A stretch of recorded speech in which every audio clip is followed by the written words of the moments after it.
సమావేశానికి అధ్యక్షుడిగా వ్యవహరిస్తున్న రాష్ట్ర సమితి సభ్యులు పర్వతాలన్న, ఈ కార్యక్రమాన్ని ప్రారంభించడానికి ముఖ్య అతిథిగా విచ్చేసినటువంటి జాతీయ సమితి సభ్యులు, రంగారెడ్డి జిల్లా పార్టీ కార్యదర్శి కామ్రేడ్ జంగన్న, ప్రియమైన కామ్రేడ్స్, జనసేవదల్ ఇది కనీసము ఒక 15 రోజుల పాటు గ్రౌండ్లో నుండి బయటికి వెళ్లకుండా ఉంటే తప్ప దీని మీద పూర్తి స్థాయిలో నైపుణ్యత రాదు. అయితే ఇదంతా కూడా ఈ నెల 18వ తారీఖున ఖమ్మంలో జరిగేటువంటి మహాప్రదర్శనలో ఎర్ర సొక్క కాకి పాయింట్తోని జనసేవదల్ కార్యకర్తలుగా ఈ దేశంలో ఆర్ఎస్ఎస్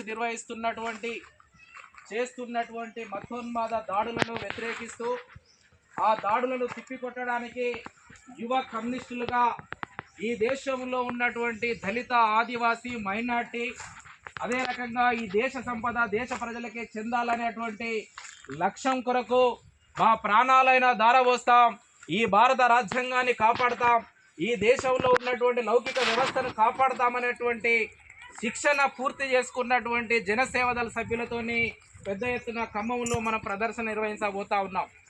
ఒక 10,000 మందితోని ఇలానే కర్రలు పట్టుకొని పెద్ద ఎత్తున ర్యాలీ నిర్వహించేటువంటి ర్యాలీలో ఒక క్రమబద్ధంగా క్రమశిక్షణగా ఉండే విధంగా ఇవాళ రాష్ట్ర వ్యాప్తంగా కూడా ఈ క్యాంపులు నిర్వహిస్తూ ఉన్నాం. నిన్ననే హన్మకొండ జిల్లాలో క్యాంపు నిర్వహించుకొని రాత్రికి రాత్రే ఇక్కడికి రావడం జరిగింది. ఈరోజు ఈ క్యాంపు నిర్వహించుకొని మళ్ళీ రేపు నేను భూపాలపల్లి జిల్లాకి వెళ్ళవలసింది ఉంది. తక్కువ టైంలో ట్రైనింగ్ ఇవ్వడాలంటే మీరంతా కూడా సహకరించవలసిన అవసరం ఉంది.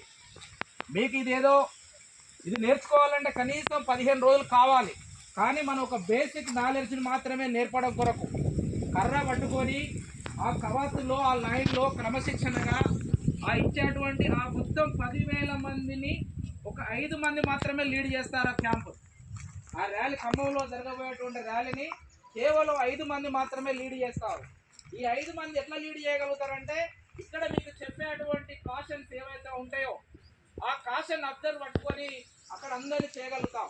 ఇక్కడ చాలా మందికి శిక్షణ అంటే ట్రైనింగ్ అంటే కొంతమంది చేసిన వాళ్ళు ఉన్నారు ఇక్కడ, కానీ రెగ్యులర్గా మనకు అలవాటు లేకపోవడం మూలం కొంత ఇబ్బంది అవుతుంది. అయినా సరే దయచేసి మీరంతా కూడా సహకరిస్తేనే సాయంత్రం వరకు దీన్ని మనం ముగించుకోగలుగుతాం, కొంత బేసిక్ నేర్చుకోగలుగుతాం, పూర్తి స్థాయిలో కాదు. ఈ కర్ర అనగానే ఇది ఏదో ఆషామాషిగా కాదు. కర్రతోని దాదాపుగా 100 మంది మన మీద దాడి చేసినప్పటికీ కూడా వాడు సీసలు ఇసిరేసినా గోళీలు ఇసిరేసినా కూడా మన ఒంటికి గింత కూడా తాకకుండా అంత నైపుణ్యత ఇచ్చేటువంటిది కర్ర. అంటే అంత స్థాయిలో మన శిక్షణ ఇవ్వడాలంటే టైం పడుతుంది. కానీ బేసిక్ నేర్చుకోవడం కొరకు మాత్రం మీరంతా సహకరిస్తేనే ఈ క్యాంపు విజయవంతం అవుతుంది. కాబట్టి మేము ఇచ్చేటువంటి సలహాలు, సూచనలు మీకు ఇబ్బందిగా ఉన్నప్పుడు కూడా మీరు పాటించి ఈ క్యాంపును జయప్రదం చేయడం కొరకు మీరంతా కూడా సహకరించవలసిందిగా కోరుతా ఉన్నాను. Thank you. అట్లయితే మన ఈ జనసేవదళ ప్రారంభ సెషన్ కార్యక్రమం దీంతో ముగిసింది. ఇప్పుడు ఇన్స్ట్రక్టర్ పరిధిలోకి మేము కూడా అక్కడ రావాల్సి ఉంది. కాబట్టి ఇన్స్ట్రక్టర్ తన పనిని ప్రారంభించాల్సిందిగా కోరుతుంది. ఆయన దయచేసి అనిల్ గారు ఏది చెప్పితే అది వినడానికి అన్నాడు.